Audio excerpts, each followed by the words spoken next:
Bismillahirrahmanirrahim. Assalamualaikum warahmatullahi wabarakatuh. Alhamdulillahilladzi alaina bidukhuli syahri Ramadan. Syahrul Ramadan, syahrul mubarak. Yuzadu fihi rizq wa yudha'afu fihi al-ajr. Wa yanzilu fihi al-Qur'an wa tughfaru fihi az-dzunub. Wa sayru fihi al-uyub wa yu'allikun niran. Asyhadu an la ilaha illallah al-hannanul mannan. Wa asyhadu anna Muhammadan abduhu wa rasuluh nau'ul insan. Sahabat kurma yang dirahmati oleh Allah Subhanahu wa taala. Allah Subhanahu wa taala telah berfirman dalam Quran surat Al-Isra ayat 9, A'udzubillahi minasyaitonirrajim. Bismillahirrahmanirrahim. Inna hadzal Qur'ana yahdi lillati hiya aqwam wa yubashshirul mu'minina alladzina ya'maluna sholihat anna lahum ajran kabira. Sebagaimana yang telah kita ketahui, Al-Quran telah diturunkan oleh Allah Subhanahu wa taala kepada Rasulullah melalui malaikat Jibril ketika Rasul berusia 40 tahun pada tanggal 17 Ramadan di Gua Hiro. Lalu, untuk apa Allah menurunkan Al-Quran? Banyak sekali alasan Allah menurunkan Al-Quran, sebagai rahmat, obat, pengingat, penjelasan, dan pedoman, dan lain-lain. Guru saya Kiai Haji Sultan Makmun pernah berkata, Al-Quran kal-haq. Al-Quran itu sebagai kebenaran, karena di dalamnya berisi kebenaran. Al-Quran kal-kitab.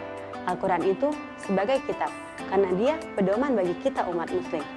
Al-Quran kal-huda. Al-Quran itu sebagai petunjuk, karena dia petunjuk bagi kita. Al-Quran kal-bayinat. Al-Quran itu sebagai penjelasan, karena dia menjelaskan dari yang terkecil hingga yang terbesar. Al-Quran kazikri. Al-Quran itu sebagai pengingat. Kenapa? Karena dia mengingatkan kita dari perihal sholat, zakat, puasa, serta kematian dan hari kiamat.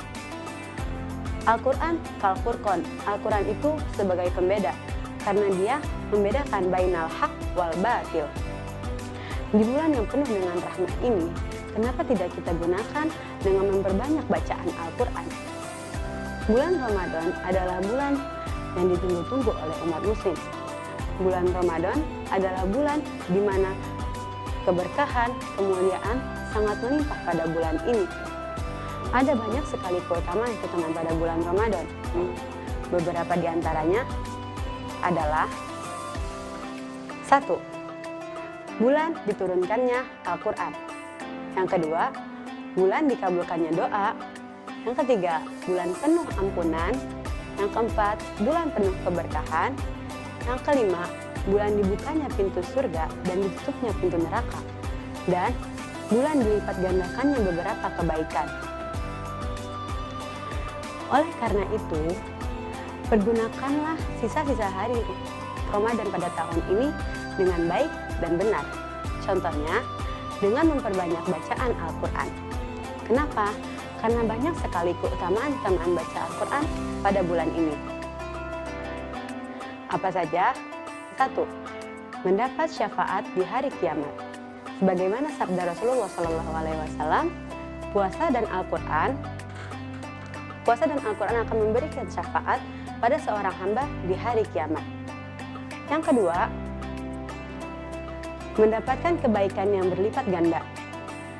Rasulullah SAW pernah bersabda, barang siapa yang membaca satu huruf dari Al-Quran, maka baginya satu kebaikan. Dan satu kebaikan itu dibalas dengan 10 kebaikan. Saya tidak mengatakan alif lam mim itu satu huruf, akan tetapi alif satu huruf, lam satu huruf, dan mim satu huruf. Hadis riwayat Tirmizi. Dan yang ketiga, Rasulullah SAW bersabda, orang yang mahir membaca Al-Quran kelak mendapat tempat di surga bersama para malaikat yang mulia lagi taat. Sedangkan orang yang berat membaca Al-Quran, maka dia hanya mendapat 2 pahala. Hadis riwayat Bukhari Muslim. Sudah berapa banyak ayat Al-Quran yang keluar dari mulut kalian, dari lisan kalian di bulan Ramadan pada tahun ini? Maka dari itu, pergunakanlah sisa-sisa bulan Ramadan ini dengan baik, dengan memperbanyak bacaan Al-Quran. Faqra'u ma tayassara minal Quran. Cukup sekian dari saya, kurang lebihnya saya mohon maaf. yang kurang datang dari diri saya, dan yang lebih datang dari Allah Subhanahu wa taala. Wabillahi taufiq wal hidayah. Wassalamualaikum warahmatullahi wabarakatuh.